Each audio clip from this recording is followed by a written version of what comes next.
শোল মাছ দিয়ে মোচা একটু অন্যরকমভাবে নারকেল, জিরে, সর্ষে বাটা আর মোচার ফুল দিয়ে রান্না করলাম। মোচা অনেক সময় কাটার ঝামেলার জন্য বা অনেকটা সময় লেগে যায়, তার জন্য রান্না করা যায় না।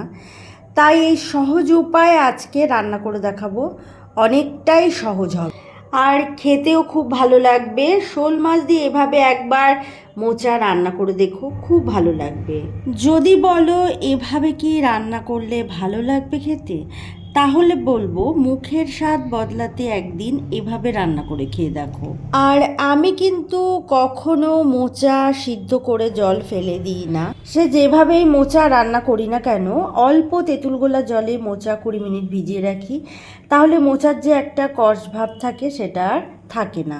তাই আর আলাদা করে সিদ্ধ করি না। তবে এরকম একটা মাছের তরকারি বলো বা মোচার তরকারি বলো, গরমকালে বা বর্ষাকালে সবসময় খেতে ভালো লাগবে। কিছুই না, রেসিপিটা তাহলে বলি, যদি ভালো লাগে একটা লাইক করে দিও। শোল মাছ নুন হলুদ মেখে সর্ষের তেলে ভেজে নিয়েছিলাম। মাছটা কিন্তু কড়া করেই ভাজতে হবে। আর মোচার ফুলগুলো ভালো করে ছাড়িয়ে তেঁতুল জলে ভিজিয়ে রেখেছি। মোচার ফুলগুলো গোটাই রেখেছি আর মোচার যে পাপড়ি আর শক্ত অংশ দুটোই ফেলে দিয়েছি। একটা নারকেলের হাফ কুড়িয়ে নিয়েছি। আর নারকেল যদি কেউ দিতে না চাও তাহলে কাজু বাদাম বাটা, সাদা তিল এগুলো দিতে পারো। তবে আলু লম্বা লম্বা করেই কেটেছি। আর আলুটা কিন্তু একটু লাল করে ভাজতে হবে। আর একটা মশলার পেস্ট এখানে বানিয়ে নেব। তার জন্য নিচ্ছি সাদা জিরে, সর্ষে 1 চামচ করে নিয়েছি, কাঁচা লঙ্কা 6-7টা নিয়েছি, একটা টমেটো নিয়েছি আর নারকেল করে দিয়েছি। আর অল্প জল দিয়ে একটা পেস্ট বানিয়ে নিয়েছি। আর আলু ভাজা তেলের মধ্যে যে কিছুটা পরিমাণ সর্ষের তেল এখানে যোগ করেছি।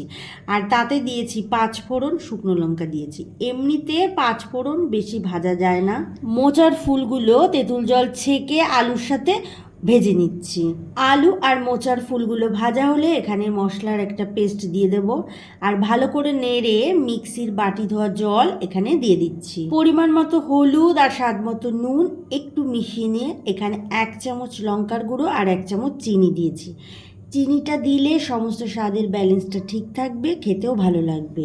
জল দিয়েছি কারণ একটু ঝোল রাখবো। আর জল দিয়ে ঢাকা দিয়ে দেবো, কারণ একটু জাল করে নেব, তাহলে এখানে মোচাটাও একটু নরম হয়ে আসবে। আর 7-8 মিনিট জাল করে নেওয়ার পর ভাজা মাছ এর মধ্যে দিয়ে দেবো। ভাজা মাছ দিয়ে গ্যাসটা অফ করে নেব। আর গ্যাসের ফ্লেম অফ করে তবে ঘি দিয়ে দিয়েছি। ব্যাস, টপ করে খেও। আর কেমন লাগলো কমেন্টে জানিও।